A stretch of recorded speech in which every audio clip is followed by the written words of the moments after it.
Delhi NCR के तमाम खबरों को देखने के लिए न्यूज़ हेल्पलाइन को सब्सक्राइब करें ताकि कोई भी न्यूज़ आपसे रह न जाए।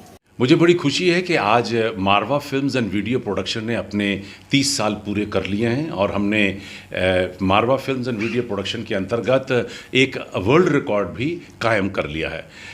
1991 में हम लोगों ने मारवा स्टूडियो शुरू किया था, लेकिन 1993 में हम लोग एजुकेशन में चले गए थे। जब हम लोगों ने एजुकेशन का काम शुरू किया और बच्चों को फिल्म, टेलीविज़न और मीडिया की ट्रेनिंग देनी शुरू की, तो मुझे ऐसा लगा कि सारी ट्रेनिंग के बाद इन्हें एक मौका और देना चाहिए ताकि इन लोगों ने जो कुछ सीखा है वो बड़े मज़े से इंस्टीट्यूशन के खर्चे के ऊपर ही उसका पूरा एक एक्सपेरिमेंट करके यहाँ से बाहर जाएं। और वहाँ से हम लोगों ने छोटी फिल्मों का निर्माण करना शुरू कर दिया था। ये एक एक करके फिल्में आज कहते हुए बड़ा हर्ष हो रहा है कि हम लोग तकरीबन 3300 फिल्में अब तक यहाँ से प्रोड्यूस कर चुके हैं। और मारवा फिल्म्स एंड वीडियो प्रोडक्शन ने एक दरख्वास्त दी थी लंदन बुक ऑफ रिकॉर्ड्स में, और वहाँ पर ये दर्ज हुआ और उन्होंने इसे वर्ल्ड रिकॉर्ड घोषित किया है, क्योंकि 3300 फिल्में अब तक, शॉर्ट फिल्में अब तक शायद किसी और ने इस धरती पे नहीं बनाई हैं, जिसमें 15,000 से भी ज़्यादा फिल्म टेक्नीशियन जो कि 145 मुल्कों से हमारे पास आए जुड़े हुए हैं। तो मुझे लगता है कि इतनी बड़ी फिगर जो है वो अब तक कहीं दूसरी जगह पर वर्ल्ड बुक ऑफ रिकॉर्ड्स को नहीं मिल सकी थी, तो इन्होंने इसे वर्ल्ड रिकॉर्ड घोषित किया है।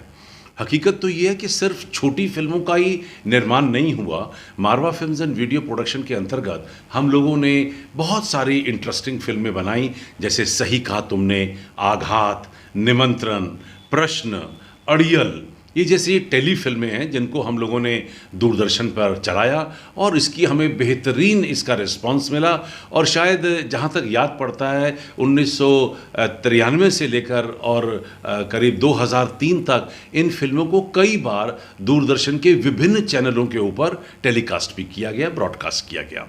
इसके बाद हम लोग इससे भी बड़ी फिल्मों में पढ़े। हम लोगों ने चर्चित फिल्म कॉफ़ी हाउस जो कांस तक गई, हम लोगों ने फिल्म बनाई IIM जिसको राष्ट्रीय नेशनल अवार्ड से विज्ञान भवन में राष्ट्रपति ने सम्मानित किया।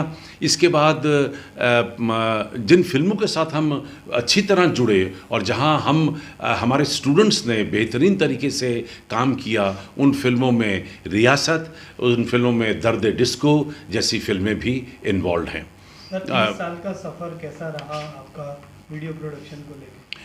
मुझे इतना पता है कि बहुत सारा काम आप कर लीजिए वो एक तरफ, और फिल्म प्रोडक्शन का जो काम है वो दूसरी तरफ। जो ये अकेला एक ऐसी संस्था थी जिसने पूरे पलड़े को बराबर किया, क्योंकि हम लोग फिल्म स्टूडियोज़ में थे, हम लोग एजुकेशन में थे, हम लोग रिसर्च में थे, हम लोग फिल्म क्लब चला रहे थे।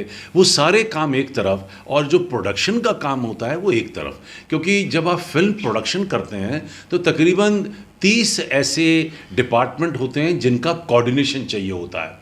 Producer, director, cinematographer, lights, equipment, production, costume, catering, conveyance, ऐसे मैं जोड़ता जाऊंगा तो तकरीबन 30 डिपार्टमेंट बन जाते हैं जिनको एक साथ जोड़कर एक समय पे कोऑर्डिनेट करना होता है और फिर जाकर फिल्म का निर्माण होता है। और शायद इसीलिए बार बार ये दोहराया भी जाता है कि फिल्म प्रोडक्शन जो है वो एक बहुत ही मुश्किल काम है। और शायद यही वजह भी है कि फिल्म जब एक दफ़ा तैयार हो जाती है तो वो इतिहास बन जाता है। जितना तवज्जो फिल्म बनने के बाद दिया जाता है, उसको एक मूर्ति की तरह पूजा जाता है, वो शायद किसी टीवी सीरियल को या किसी टीवी प्रोडक्शन को इतना महत्व नहीं मिल पाता है। और जहाँ तक टेलीविज़न की बात आती है, हम लोगों ने टीवी के लिए भी बेहतरीन काम किया। सबसे पहला सीरियल हमने बनाया योग छाया, जिसका 13 एपिसोड हम लोगों ने बनाया डीडी के लिए, और दूरदर्शन ने इस पूरे सीरियल को 1 से 13 के बीच में करीब 30 दफ़ा ब्रॉडकास्ट किया होगा। उन दिनों में डीडी इंटरनेशनल बड़ा चर्चित हो गया था, जो पूरी दुनिया भर में पॉपुलर हो रहा था। दूरदर्शन का चैनल उस पे ख़ास तौर पे उस पे बेहतरीन और बहुत दफ़ा ये बार बार सीरियल चला। इसके बाद हम लोगों ने एक और टीवी सीरियल बनाया, टीन कैंटीन, जिसके 26 एपिसोड थे, और उसमें हमने 26 किस्म की स्टूडेंट्स की प्रॉब्लम को दर्शाने की कोशिश की कि किस तरीके से स्टूडेंट, आज के युग का जो स्टूडेंट है, उसे किन किन चीज़ों से गुजरना पड़ता है और किन चीज़ों को वो गलत फहमी से अपनी मुसीबत समझ बैठा है या अपनी कमी समझ बैठा है या जूझ रहा है। उन सारे रॉन्ग नोशंस को हमने अलग अलग एपिसोड में बांटा और ये हिंदुजा चैनल के लिए हम लोगों ने बनाया था। और मुझे ये भी खुशी है कहते हुए कि ये एक बार नहीं, कई बार टेलीविज़न सीरियल कई दफ़ा कई दिनों हिंदुजा चैनल के विभिन्न चैनलों के ऊपर बराबर आता रहा।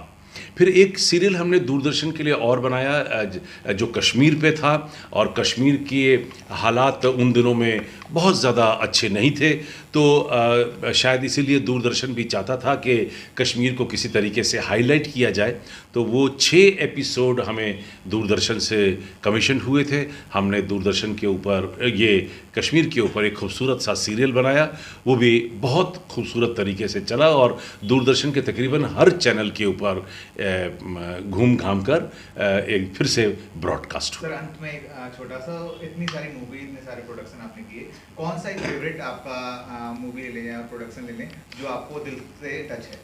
देखिए, हकीकत तो ये है कि ये तो वही बात हो गई, और मैं समझता हूँ बहुत प्रोड्यूसर इस बात को कई बार कह चुके हैं कि जो प्रोडक्शन होती है वो बिल्कुल आपको अपने बच्चे जैसी होती है, और आपके कितने भी बच्चे हों, आपके सारे बच्चे आपको प्यारे होते हैं। क्योंकि जिन हालातों में, क्योंकि सबसे बड़ी बात होती है कि जब आप प्रोडक्शन कर रहे होते हैं तो आपको सबसे ज़्यादा ज़रूरत होती है पैसे की, फिर उसके बाद ज़रूरत होती है एक अच्छी मैन पावर की, ट्रेंड मैन पावर की, फिर आपको एक जो कोऑर्डिनेशन होता है वो इससे भी ज़्यादा महत्वपूर्ण होता है कि आपको फ्लोर के ऊपर बड़ा सुथरा, साफ, बड़ा पेशेंट एनवायरनमेंट रखना होता है ताकि कोई भड़के नहीं, कोई टूटे नहीं, कोई बुझे नहीं। ये सारे दिए जो हैं 30 डिपार्टमेंट, ताकि लोगों को एक साथ काम करने का मौका मिलता रहे। और प्रोडक्शन जो है, ये मान लीजिए एक नेशनल इंटीग्रेशन का एक बहुत बड़ा मोटिव है, क्योंकि हम लोग तो हमेशा बोलते आए हैं शुरू से, love, peace and unity through art and culture.